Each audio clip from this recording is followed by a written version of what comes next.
अनन्तसंसारसमुद्रतारनौकायिताभ्यां गुरुभक्तिदाभ्यां वैराग्यसाम्राज्यदपूजनाभ्यां नमो नमः श्रीगुरुपादुकाभ्याम्।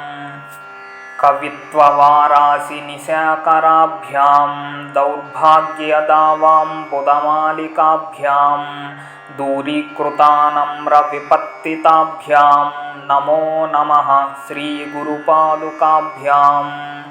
नताययो श्रीपतितां समीयुः कदाचिदप्यासु दरिद्रवर्याः मूकाश्च वाचस्पतितां हिताभ्यां नमो नमः श्रीगुरुपादुकाभ्याम्। नालीकनीकाशपदाहृताभ्यां नानाविमोहादिनिवारकाभ्यां नमज्जनाभीष्टततिप्रदाभ्यां नमो नमः श्रीगुरुपादुकाभ्याम्। नृपालिमौलिव्रजरत्नकान्ति सरिद्विराजझषकन्यकाभ्यां नृपत्वदाभ्यां नतलोकपङ्क्तेः नमो नमः श्रीगुरुपादुकाभ्याम्।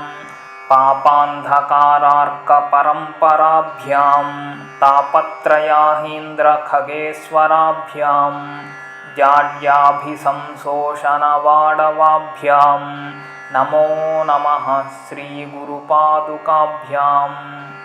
शमादिषट्कप्रदवैभवाभ्यां समाधिदानव्रतदीक्षिताभ्यां रमाधवाङ्घ्रिस्थिरभक्तिदाभ्यां नमो नमः श्रीगुरुपादुकाभ्याम्।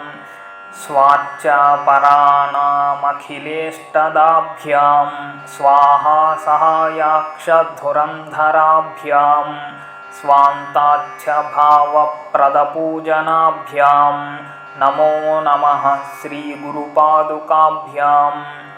कामादिसर्पव्रजगारुडाभ्यां विवेकवैराग्यनिधिप्रदाभ्यां बोधप्रदाभ्यां धृतमोक्षदाभ्यां नमो नमः श्रीगुरुपादुकाभ्याम्।